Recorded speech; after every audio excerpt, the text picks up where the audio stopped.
कहानी शुरू होती है एक छोटे से गांव रामपुर से। ये गांव शहर जाने वाले मुख्य रास्ते हाईवे के किनारे बसा था। सर्दियों का मौसम था, लेकिन ये कोई साधारण सर्दी नहीं थी। इस बार ठंड ने पिछले कई सालों का रिकॉर्ड तोड़ दिया था। बर्फीली हवाएं चल रही थीं और कोहरा इतना घना था कि दिन में भी रात का एहसास होता था। गांव के एक कोने में एक टूटी फूटी झोंपड़ी थी, जिसमें रहता था मोहन, एक गरीब और अनपढ़ आदमी।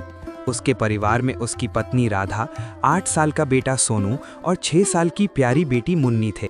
उनके पास ओढ़ने के लिए कोई मोटी रजाई नहीं थी, बस एक फटी पुरानी चादर थी। देखिए ना, ठंड कितनी बढ़ गई है। बच्चों के लिए रजाई तक नहीं है। मुन्नी पूरी रात ठंड से कांप रही थी। मैंने उसे अपनी साड़ी से ढकने की कोशिश की, लेकिन ये ठंड तो जैसे जान ही ले लेगी। और सुनिए, घर में राशन भी खत्म होने वाला है। आज अगर आप कुछ नहीं लाए, बच्चे क्या खाएंगे? राधा, मैं जानता हूँ, मैं देख रहा हूँ अपने बच्चों की हालत। मैं कितना बदनसीब पिता हूँ राधा। भगवान ने मुझे 2 हाथ दिए हैं, लेकिन फिर भी मैं अपने मासूम बच्चों को इस जानलेवा ठंड से बचाने के लिए एक रजाई तक नहीं ला पा रहा। मेरा कलेजा फटता है जब मैं मुन्नी को ऐसे कांपते हुए देखता हूँ। पर क्या करूँ, वो सेठ धनीराम, वो मुझे मेरी मेहनत का पूरा पैसा ही नहीं देता। आप हिम्मत मत हारिए, भगवान सब देख रहा है।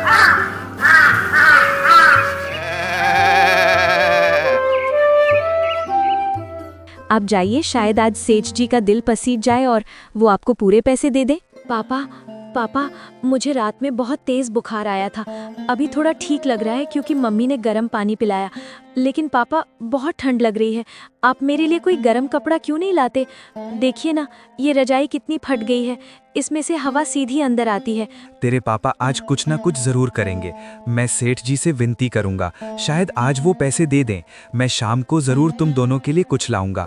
तू बस अपना और मुन्नी का ख्याल रखना। मोहन भारी मन से घर से निकला। रास्ते भर उसकी आंखों में अपने बच्चों का चेहरा घूमता रहा। वो सोचता रहा, ये अमीरों के लिए ठंड मजे की चीज है। वो रजाई में बैठकर गर्मा गर्म पकवान खाते हैं, और हम गरीबों के लिए, हमारे लिए ये ठंड एक सजा है, मौत का फरमान है। मोहन चलते चलते गांव के एकमात्र गैरेज पहुंचा। ये गैरेज सेठ धनीराम का था। सेठ धनीराम गांव का सबसे अमीर और क्रूर आदमी था। उसकी गांव में बहुत सारी जमीनें थीं। पुलिस और प्रशासन सब उसकी जेब में थे। गांव के लोग उससे डरते थे। जैसे ही मोहन दुकान पर पहुंचा, मोहन को देखते ही उसका चेहरा लाल हो गया। आ गया नवाब। घड़ी देखिए तूने, ये तेरे बाप की दुकान है क्या, जो जब मर्जी मुंह उठाकर चला आता है? मैं यहाँ का मालिक हूँ, मेरी मर्जी चलेगी, तेरी नहीं। गरीबों की यही आदत खराब है, काम धाम कुछ करना नहीं, बस सोना है। अबे कितना सोएगा बे तू? मालिक, माफ कर दीजिए, वो बेटे की तबीयत खराब थी इसलिए। चुप, मुझे बहाने नहीं सुनने। देख, सुबह से 3 गाड़ियां आ चुकी हैं, उनके मालिक सिर पर चढ़े हुए हैं। अगर तूने जल्दी काम शुरू नहीं किया तो आज 1 रुपया नहीं मिलेगा। और सुन, अपनी ये मनहूस और रोती हुई शक्ल लेकर मेरे सामने मत आया कर। सुबह सुबह मूड खराब कर दिया। मोहन चुपचाप सुनता रहा। वो क्या करता? उसके पास कोई और रास्ता नहीं था। वो अनपढ़ था, उसे सिर्फ गाड़ियों का काम आता था, और पूरे गांव में गैरेज सिर्फ सेठ धनीराम का था। अगर वो यहाँ से काम छोड़ता तो उसका परिवार भूखों मर जाता। मोहन ने अपनी बेइज्जती का घूंट पी लिया और काम पर लग गया। मोहन गैरेज के एक कोने में खड़ी की कार के पास गया। कार का इंजन खराब था। मोहन, जो अपने काम में माहिर था, उसने बोनट खोला और ठंडे लोहे के औजारों से काम शुरू किया। उसके हाथ ठंड से सुन्न पड़ रहे थे, लेकिन वो रुका नहीं। लगभग आधे घंटे की मेहनत के बाद उसने इंजन ठीक कर दिया। कार का मालिक: वाह भाई वाह, कमाल कर दिया तुमने। मैंने शहर की बड़ी एजेंसी में दिखाया था, वो लोग इसे ठीक नहीं कर पाए, और तुमने यहाँ गांव में इतनी ठंड में इसे आधे घंटे में ठीक कर दिया। तुम सच में बहुत अच्छे कारीगर हो। ग्रोड़ भी धई। कार का मालिक बहुत खुश हुआ। उसने अपनी जेब से एक 500 रुपए का नोट निकाला और मोहन के हाथ में रख दिया। ये लो भाई, तुम्हारी मेहनत का इनाम, खुश रहो। मोहन की आंखें चमक उठीं। 500 रुपए! उसकी दिन भर की दिहाड़ी सिर्फ 400 रुपए थी, और ये 500 रुपए ऊपर से मिले थे। उसे लगा आज बच्चों के लिए रजाई आ जाएगी। लेकिन ओए, इधर ला। सेठ ने झपट्टा मारकर 500 का नोट छीन लिया। क्या समझ रखा है तूने? ये दुकान मेरी है, यहाँ का हर औजार मेरा है, तो जो भी पैसा आएगा वो मेरा होगा। बड़ा आया टिप लेने वाला। सेठ जी, ये अन्याय है।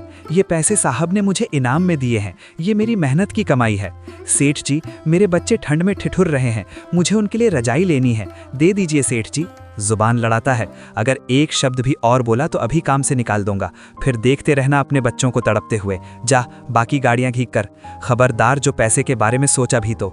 मोहन का दिल टूट गया, उसकी आंखों के सामने से वो रजाई ओझल हो गई। सेठ ने वो 500 रुपए अपनी जेब में डाल लिए। मोहन ने मन मसोस कर बाकी काम किया। वो दिन भर भूखा प्यासा काम करता रहा। शाम हुई, अंधेरा घिरने लगा और ठंड और बढ़ गई। मोहन सेठ के पास अपनी दिहाड़ी लेने गया। सेठ जी, काम पूरा हो गया, आज के पैसे दे दीजिए। ये ले 300 रुपए, आज खुले नहीं है मेरे पास, बाकी 100 रुपए तेरे खाते में लिख लूंगा, बाद में ले लेना। 300 रुपए? सेठ जी, बात 400 की हुई थी और वो 500 भी आपने रख लिए। कम से कम मेरी पूरी दिहाड़ी तो दे दीजिए, घर में राशन नहीं है। अरे मेरा दिमाग मत खा, कहा ना खुले नहीं है, तुझे लेना है तो ले, वरना ये भी नहीं मिलेंगे। और ज्यादा चटर पटर की तो कल से काम पर मत आना। मोहन ने कांपते हाथों से वो 300 रुपए लिए। सेठ की जेब नोटों से भरी थी, ये मोहन जानता था, लेकिन वो कुछ कर नहीं सकता था। वो भारी कदमों से घर की तरफ चल पड़ा। घर पर बच्चे इंतजार कर रहे थे। जैसे ही मोहन ने दरवाजा खोला, पापा, पापा आ गए। पापा, मेरे लिए ठंडी वाला कपड़ा लाए। पापा, रजाई लाए। हाँ पापा, बहुत ठंड लग रही है, कुछ लाए हो ना? मोहन अपने बच्चों की आंखों में नहीं देख पा रहा था। उसने चुपचाप वो 300 रुपए राधा के हाथ में रख दिए। सिर्फ 300? पर दिहाड़ी तो 400 थी। सेठ जी के पास खुले नहीं थे, उन्होंने कहा है कल दे देंगे। राधा, तुम इससे राशन और सब्जी ले आओ, रजाई हम कल ले लेंगे। राधा समझ गई कि सेठ ने फिर धोखा दिया है, लेकिन उसने बच्चों के सामने कुछ नहीं कहा। उस रात भी वो परिवार फटी रजाई में सिमट कर सोया। मोहन पूरी रात जागता रहा, अपनी किस्मत और उस सेठ को कोसता रहा। अगली सुबह जब मोहन काम पर जाने लगा तो सोनू उसके सामने खड़ा हो गया। अब और नहीं पापा, हम इस तरह कब तक जिएंगे? मैं देख रहा हूँ आप कितना परेशान हैं। मैं भी बड़ा हो रहा हूँ, आज से मैं भी आपके साथ काम पर चलूंगा। मैं आपकी मदद करूंगा तो सेठ जी ज्यादा पैसे देंगे, फिर हम मुन्नी के लिए रजाई ला पाएंगे। नहीं बेटा, तू अभी छोटा है, तुझे पढ़ना चाहिए। वो काम बहुत भारी है, तेरे हाथ काले हो जाएंगे। नहीं पापा, अगर आप मुझे नहीं ले गए तो मैं खाना नहीं खाऊंगा। मुझे अपनी बहन को ठंड से बचाना है, मैं चलूंगा। बेटे की जिद के आगे मोहन को झुकना पड़ा। वो उसे लेकर दुकान पहुंचा। उसने सेठ के सामने हाथ जोड़े। सेठ जी, मेरा बेटा है, बहुत जिद कर रहा था मदद करने के लिए। हम दोनों मिलकर काम करेंगे, आप बस थोड़ी सी दिहाड़ी बढ़ा दीजिएगा। मेरी बच्ची ठंड से कांप रही है सेठ जी, रहम कीजिए। अच्छा, तो अब पूरा खानदान यही बसेरा डालेगा? देख, ये बच्चा है, इससे क्या काम होगा? पर तू इतना गिड़गिड़ा रहा है तो ठीक है, लेकिन सुन, इसके काम के मैं सिर्फ 100 रुपए दूंगा और तेरी दिहाड़ी 400, यानी कुल 500 रुपए। मंजूर है तो काम कर, वरना दोनों घर जाओ। मंजूर है सेठ जी, मंजूर है। बस आप मेरे बेटे को डांटिएगा मत, वो अभी सीख रहा है। उस दिन से सोनू भी अपने पिता के साथ काम करने लगा। मोहन उसे सिखाता, बेटा वो काला वाला टायर ला, बेटा पाना पकड़। सोनू पूरी लगन से काम करता। उसके नन्हे हाथ ग्रीस और तेल से काले हो जाते, लेकिन उसके चेहरे पर एक ही लक्ष्य था, मुन्नी के लिए रजाई। कुछ दिन बीते, बाप बेटे ने दिन रात एक कर दिया। सेठ ने उन्हें रोज 500 रुपए दिए। उन्होंने पेट काट कर पैसे बचाए और आखिरकार उनके पास 400 रुपए जमा हो गए। पापा, आज हमारे पास पैसे हो गए हैं, चलिए मुन्नी के लिए रजाई लाते हैं। मेरी फिक्र मत कीजिए, मैं पुराने कंबल में सो लूंगा, पर मुन्नी को ठंड नहीं लगनी चाहिए। मोहन की आंखों में आंसू आ गए। उसने सोनू को गले लगा लिया। माफ कर दे बेटा, तुझे बचपन में ही बड़ा होना पड़ा, तो दुनिया का सबसे अच्छा भाई है। वो दोनों बाजार गए और एक मोटी, गर्म और रंगीन रजाई खरीदी। जब वो घर पहुंचे और मुन्नी को रजाई दी तो मुन्नी की खुशी का ठिकाना नहीं रहा। शुक्रिया पापा, शुक्रिया भैया, ये तो बहुत गर्म है, अब मुझे बिल्कुल ठंड नहीं लगेगी। लेकिन पापा, आपने अपने लिए क्यों नहीं ली? हम बाद में लेंगे मुन्नी, तू खुश है तो हम भी खुश हैं। कुछ महीने बीत गए। सोनू अब काम में माहिर हो चुका था। वो अपने पिता की तरह ही हर गाड़ी ठीक कर लेता था, लेकिन किस्मत को शायद उनकी खुशी मंजूर नहीं थी। एक सुबह मोहन उठा तो उसका शरीर आग की तरह तप रहा था। उसे भयंकर बुखार और इन्फेक्शन हो गया था। वो खड़ा भी नहीं हो पा रहा था। जी, आप तो बहुत बीमार हैं, आज काम पर मत जाइए। नहीं राधा, अगर नहीं गया तो सेठ पैसे काट लेगा, घर कैसे चलेगा?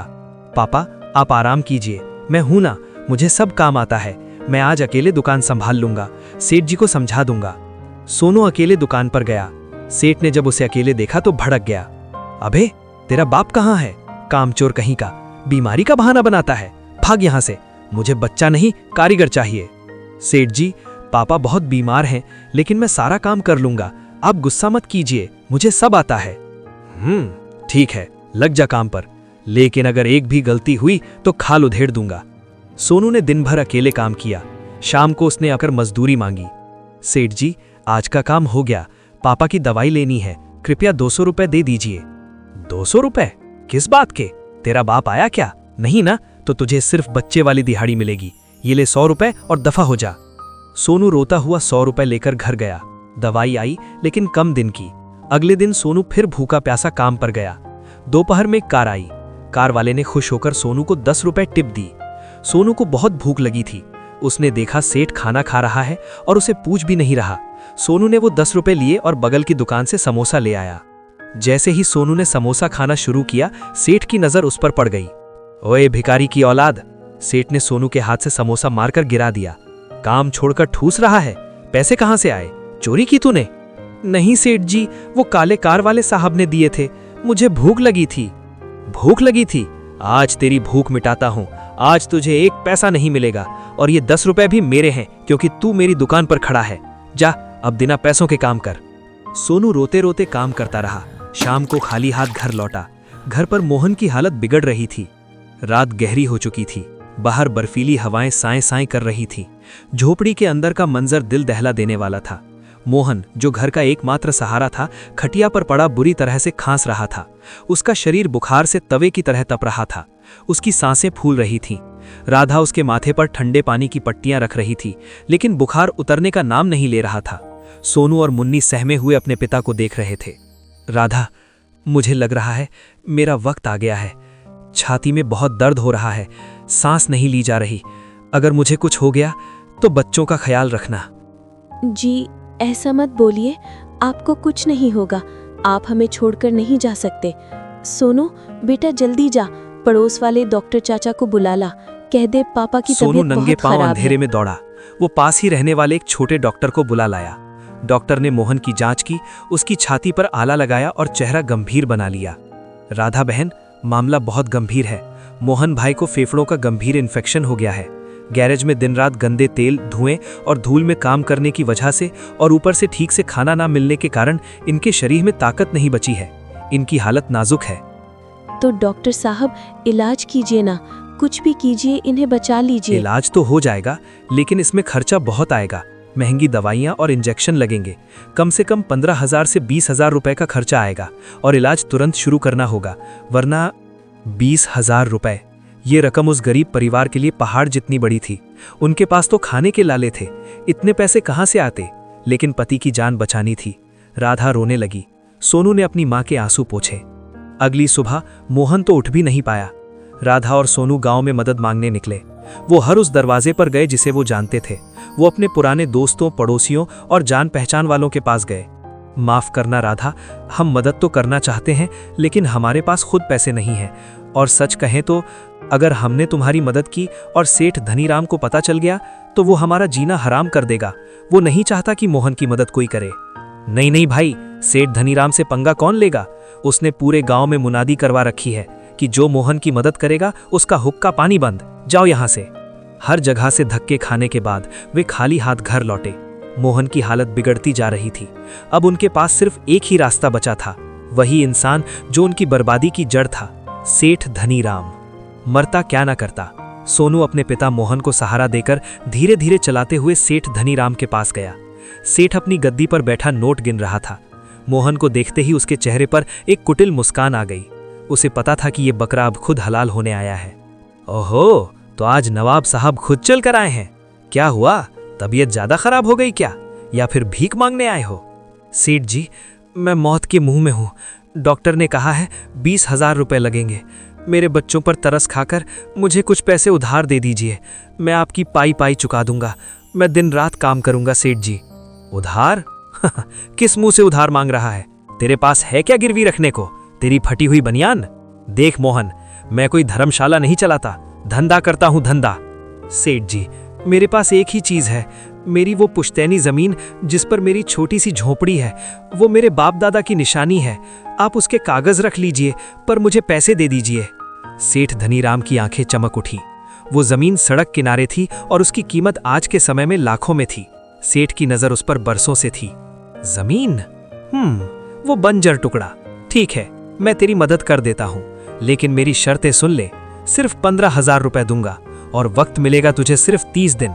अगर 30 दिन के अंदर तूने मेरे 15,000 रुपए वापस नहीं किए तो वो जमीन और तेरा घर मेरा हो जाएगा। मंजूर है? 15,000 रुपए और सिर्फ 1 महीना? सेठ जी, वो जमीन तो 5 लाख की है और 1 महीने में मैं इतना पैसा कैसे लाऊंगा? थोड़ा वक्त तो दीजिए। लेना है तो ले, वरना जा, मरता रहे। मेरे पास और भी काम है। मोहन ने अपनी पत्नी और बच्चों की तरफ देखा। जान बचाने के लिए उसे ये सौदा करना पड़ा। उसने कांपते हाथों से कागजों पर अंगूठा लगा दिया। सेठ ने उसे 15,000 रुपए फेंक कर दे दिए। मोहन ने अपनी पुरखों की जमीन, अपनी छत चंद रुपयों के लिए दांव पर लगा दी थी। पैसे मिलते ही इलाज शुरू हुआ। अच्छे इंजेक्शन लगे, दवाइयां आईं। लगभग 1 हफ्ते में मोहन अपने पैरों पर खड़ा होने लायक हो गया, लेकिन अभी भी कमजोरी थी। उधर सोनू ने उस 1 हफ्ते में अकेले काम किया। उसे रोज के सिर्फ 100 रुपए मिलते थे, जिससे घर का चूल्हा मुश्किल से जलता था। अब उनके पास सिर्फ दिन बचे थे और उन्हें 15,000 रुपए चुकाने थे। सोनू बेटा, अब आराम का वक्त नहीं है। हमें अपनी जमीन बचानी है। कल से हम दोनों काम करेंगे, जी तोड़ मेहनत करेंगे। अगले दिन बाप बेटे काम पर पहुंचे। उन्होंने सोचा था कि दोनों मिलकर रोज के 500-600 कमाएंगे तो कर्ज उतर जाएगा, लेकिन सेठ धनीराम बहुत चालाक था। वो जानता था कि अगर इन्हें पूरे पैसे मिले तो ये कर्ज चुका देंगे। उसने अपनी अगली चाल चली। अरे मोहन, देख भाई, आजकल धंधा बहुत मंदा चल रहा है, मार्केट डाउन है, तो मैं अब पुरानी पगार नहीं दे पाऊंगा। आज से तेरी दिहाड़ी 150 रुपए और तेरे बेटे की 100 रुपए, कुल मिलाकर 250 रुपए मिलेंगे। काम करना है तो करो, वरना रास्ता नापो। सेठ जी, ये क्या कह रहे हैं? 250 रुपए में तो घर का राशन भी नहीं आएगा। हम 15,000 कैसे जोड़ेंगे? आपने तो 500 कहा था। ये तो धोखा है। धोखा? जुबान संभाल के बात कर। मेरी दुकान, मेरा नियम। तुझे काम की जरूरत है, मुझे नहीं। हजारों मजदूर मिल जाएंगे 100 रुपए में। तुझे करना है तो कर। मोहन और सोनू के पैरों तले जमीन खिसक गई। वो सेठ की चाल समझ गए थे। वो चाहते थे कि मोहन कर्ज न चुका पाए और उसकी जमीन हड़प ली जाए, लेकिन उनके पास कोई विकल्प नहीं था। वो मजबूर थे। उन्होंने 250 रुपए में ही काम करना शुरू किया। बाप बेटे सुबह से रात तक काम करते। वो अपना पेट काटकर 1 वक्त का खाना खाकर पैसे बचाने लगे। कड़ाके की ठंड में भी वो फटे कपड़ों में काम करते रहे, लेकिन गणित उनके खिलाफ था। राशन, दवाई और घर खर्च के बाद वो रोज मुश्किल से 50-60 रुपए बचा पाते थे। आखिरकार वो काला दिन आ ही गया। 30 दिन पूरे हो गए। मोहन ने अपनी गुल्लक तोड़ी, सब कुछ गिना। कुल जमा पूंजी थी 7,000 रुपए। उन्हें अभी भी 8,000 रुपए और चाहिए थे। शाम को सूरज ढलते ही सेठ धनीराम अपनी जीप लेकर मोहन की झोपड़ी के बाहर आ पहुंचा। उसके साथ 2 पुलिस वाले जो उसके खरीदे हुए थे और कुछ लठायत यानी गूंज भी थे। ओए मोहन, बाहर निकल, 30 दिन पूरे हो गए, ला मेरे 15,000 रुपए। सेठ जी, मैंने बहुत कोशिश की, मेरे पास 7,000 रुपए जुड़ गए हैं। आप ये रख लीजिए, बाकी के लिए मुझे थोड़ा वक्त और दे दीजिए। मैं आपके पैर धोकर पीऊंगा सेठ जी। मेरे बच्चों को बेघर मत कीजिए। वक्त गया तेल लेने। शर्त मतलब शर्त। तू पैसे नहीं लाया, अब ये जमीन मेरी है। इसका सारा सामान बाहर फेंको और इन्हें धक्के मारकर गांव से बाहर निकालो। सेठ के आदमियों ने कहर बरपा दिया। उन्होंने घर के अंदर घुसकर बर्तन, कपड़े, खटिया सब कुछ बाहर कीचड़ में फेंक दिया। राधा और बच्चे रोते रहे, हाथ जोड़ते रहे, लेकिन पत्थर दिल सेठ को दया नहीं आई। पुलिस वाले भी तमाशा देखते रहे और हंसते रहे। चलो नाटक बंद करो, ये घर अब सेठ जी का है, खाली करो। सरकारी जमीन समझ रखा है क्या? सुन मोहन, अगर कल सुबह तू या तेरा परिवार इस गांव में दिखा तो हाथ पैर तुड़वा दूंगा। दुकान पर आने की जरूरत नहीं है। आज से तेरा और मेरा हिसाब बराबर।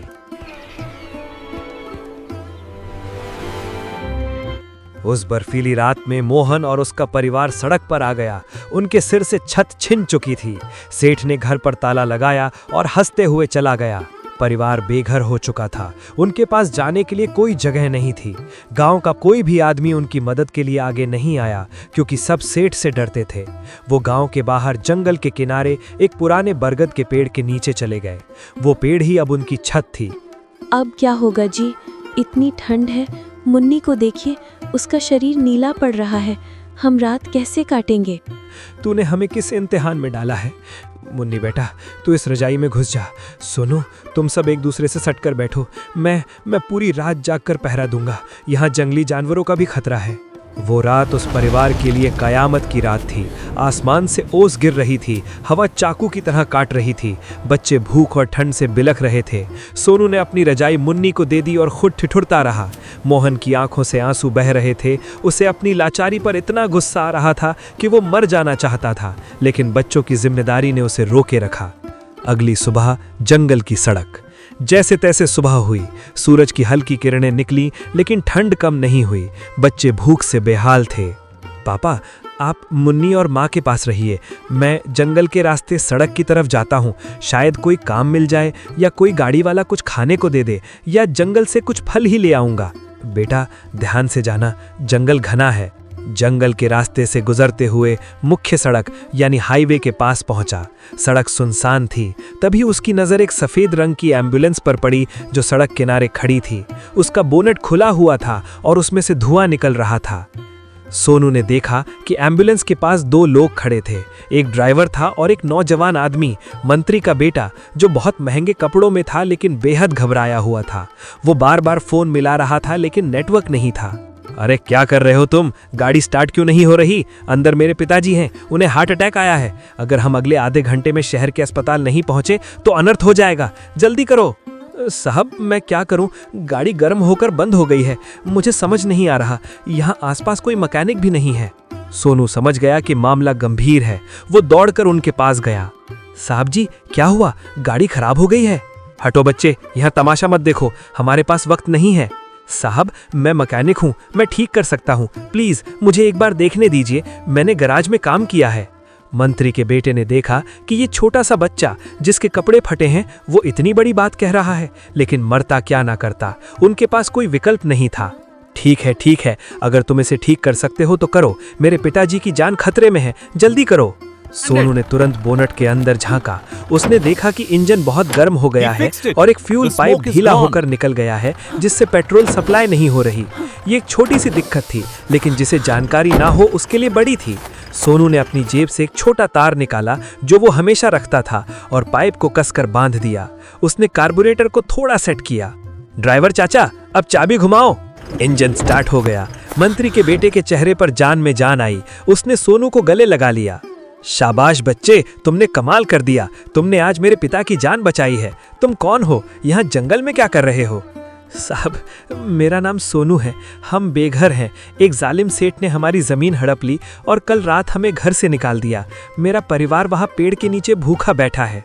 मंत्री के बेटे ने सोनू की आंखों में सच्चाई और दर्द देखा। उसे बहुत गुस्सा आया, लेकिन अभी उसे जाना था। सोनू, मैं वादा करता हूँ, मैं अभी पिताजी को अस्पताल छोड़कर वापस आऊंगा। तुम और तुम्हारा परिवार कहीं मत जाना, उसी पेड़ के नीचे रहना। आज उस जालिम सेठ का हिसाब होगा, ये मेरा वादा है। एम्बुलेंस सायरन बजाती हुई निकल गई।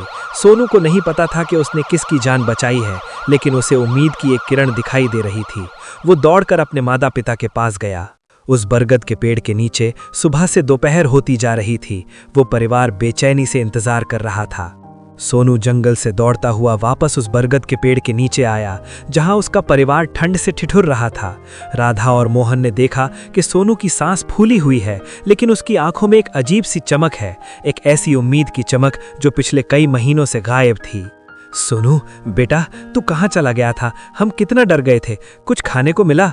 पापा, मैंने आज एक बहुत बड़ा काम किया।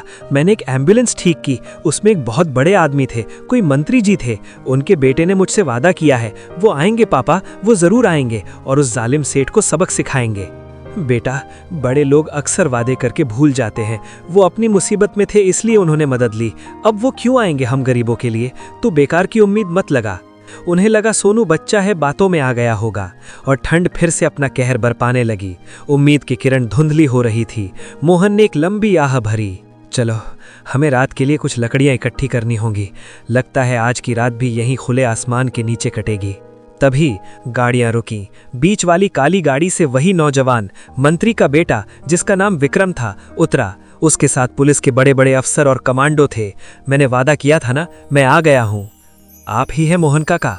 आपके बेटे ने आज मेरे पिताजी की जान बचाई है। अगर वो सही समय पर गाड़ी ठीक ना करता तो मेरे पिताजी अस्पताल नहीं पहुंच पाते। डॉक्टर ने कहा सिर्फ 10 मिनट की देरी होती तो अनर्थ हो जाता। मैं आपका एहसान कभी नहीं भूल सकता। साहब, हम तो गरीब लोग हैं, हमने तो बस अपना फर्ज निभाया। लेकिन साहब, हम बहुत मुसीबत में हैं। वो सेठ। मुझे सब पता है काका, सोनू ने मुझे सब बता दिया है। उस जालिम सेठ की इतनी हिम्मत, उसने मेरे उद्धारकर्ता के परिवार को बेघर किया। अब उसका खेल खत्म। मैं एक मंत्री का बेटा हूँ, कानून मेरी मुट्ठी में नहीं, मैं कानून के साथ चलता हूँ। लेकिन हमें उस सेठ को सजा दिलाने के लिए पक्का सबूत चाहिए। हमें उसकी आवाज़ में उसका जुर्म कबूल करवाना होगा ताकि कोर्ट उसे कड़ी से कड़ी सजा दे सके। क्या आप मेरा साथ देंगे? जी साहब, हम तैयार हैं। विक्रम ने अपनी जेब से एक छोटा सा बटन जैसा यंत्र निकाला। उसने उसे सोनू की फटी हुई शर्ट के कॉलर के नीचे छुपा दिया। ये एक हाईटेक रिकॉर्डर था। सुनिए, आप दोनों अभी उस गैराज पर जाएंगे।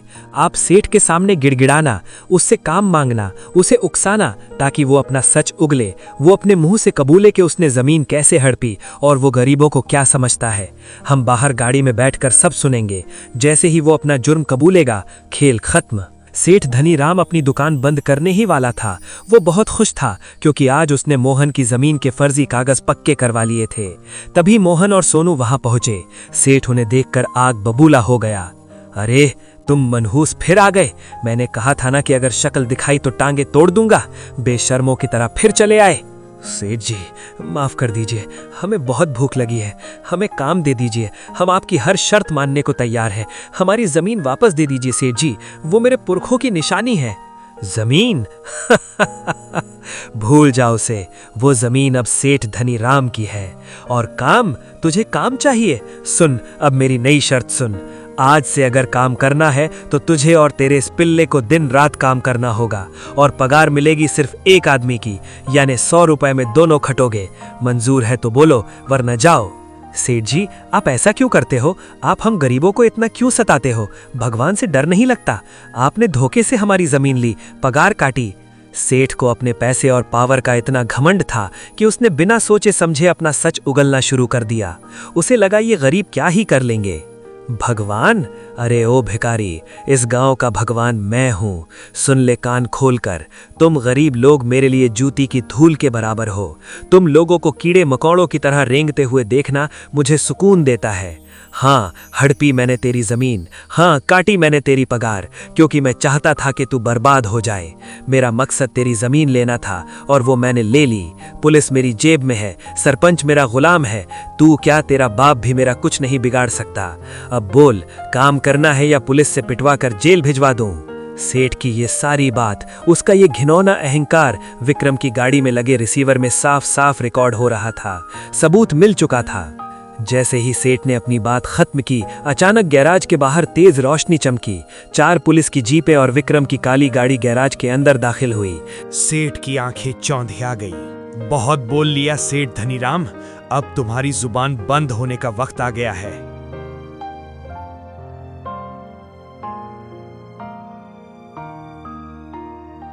गिरफ्तार कीजिए इसे। धारा 420 धोखाधड़ी, जमीन हड़पना, SC/ST एक्ट और सरकारी काम में बाधा डालने और रिश्वत देने के जुर्म में इसे ऐसी सजा मिलनी चाहिए कि इसकी 7 पुश्तें याद रखें। इसे गिनकर 1000 डंडे मारो, एक दिन में 1000 डंडे, और इसकी वीडियो रिकॉर्डिंग मुझे चाहिए। अगर एक भी डंडा कम हुआ या तुमने रहम खाया तो तुम 20 साल के लिए जेल जाओगे और तुम्हारी नौकरी भी जाएगी। उसे आजीवन कारावास की सजा सुनाई गई। मोहन काका, सोनू, न्याय हो गया, लेकिन सिर्फ सजा काफी नहीं है। आपने जो खोया है वो वापस मिलना चाहिए। विक्रम ने अपने पीए से एक ब्रीफ केस मंगवाया। उसने उसे खोला, उसमें नोटों की गड्डियां थीं। ये लीजिए 50 लाख रुपए, ये मेरे पिताजी की तरफ से छोटा सा इनाम है उनकी जान बचाने के लिए। और ये लीजिए आपकी जमीन के असली कागज, सेठ की सारी बेनामी संपत्ति, और ये गैराज अब से आपके नाम है। सरकार की तरफ से आपको मुआवजा भी मिलेगा। साहब, आप तो हमारे लिए भगवान बनकर आए हैं। हमने तो सपने में भी नहीं सोचा था कि हमारे दिन ऐसे बदलेंगे। भगवान मैं नहीं, भगवान वो ऊपर वाला है। ये आपकी ईमानदारी और आपके बेटे के हुनर का फल है। अच्छे लोगों के साथ अंत में अच्छा ही होता है। वक्त का पहिया घूमा, 5 महीने बीत गए, गांव का नक्शा ही बदल गया था। मोहन अब गरीब मैकेनिक नहीं था। उसने उन पैसों से एक आलीशान अक्का मकान बनवाया। इतना बड़ा घर कि पूरा गांव देखता रह गया। सेठ का वो पुराना गैराज अब एक बड़ा सर्विस सेंटर बन चुका था, जिसका मालिक सोनू था। तो दोस्तों, आप लोगों को ये वीडियो कैसा लगा कमेंट में ज़रूर बताना। आप लोगों ने इस कहानी में देखा कि कैसे एक अमीर सेठ था जो गरीब को अपने पैरों की धूल समझता था। तो बाप बेटे की जोड़ी ने कैसे कमाल कर दिखाया और वो गरीब लाखों का मालिक बन चुका, और उस अमीर सेठ जिसको अपने पैसों का घमंड था उसको वो आज मतलब कि जेल में उम्र कैद की उसको सज़ा हो गई है। तो वीडियो तो मैं देखो अकेला सोच के एक स्टोरी बनाया हूँ मैं, और ये पूरा वीडियो आपने देखा ये मैंने अकेला ही बनाया है। तो बाई चांस में से कुछ एक ऐसा डायलॉग भूल जाऊँ या फिर कुछ भी ऐसी गलती हो जाए जो आपको अच्छी ना लगे तो प्लीज़ बुरा मत मानना। कमेंट बॉक्स में बता देना कि मेरी क्या गलती है, तो मैं उसको सुधारूंगा। और मैं अकेला वीडियो बनाता हूँ और भी मैं ऐसी वीडियो बनाता रहूँगा। तो सब्सक्राइब कर लो और SK स्टोरी टून का फैमिली मेम्बर बनो। धन्यवाद। तो दोस्तों, बस मैं आप सबको ये बताना चाहता हूँ कि ये जो पूरी आपने स्टोरी देखी है ना, ये सिर्फ काल्पनिक है। इसको मतलब रियलिस्टिक दुनिया से इसकी स्टोरी या फिर कोई भी चीज़ से लेना देना कुछ नहीं है। और इस वीडियो को मैं बेहतर बनाने के लिए मैं आपको बता रहा हूँ कि मैं इसमें AI वॉइस का यूज़ करता हूँ, क्योंकि देखो वीडियो मैं अकेला बनाता हूँ तो मेरे पे कोई भी वॉइस आर्टिस्ट नहीं है। तो मैं हालांकि AI वॉइस का यूज़ करता हूँ कि आप सबको अच्छी वीडियो देखने को मिले। और इसको ये पूरी कहानी मैंने खुद से बनाई है, तो आप सपोर्ट दे देना कि कैसी बनी।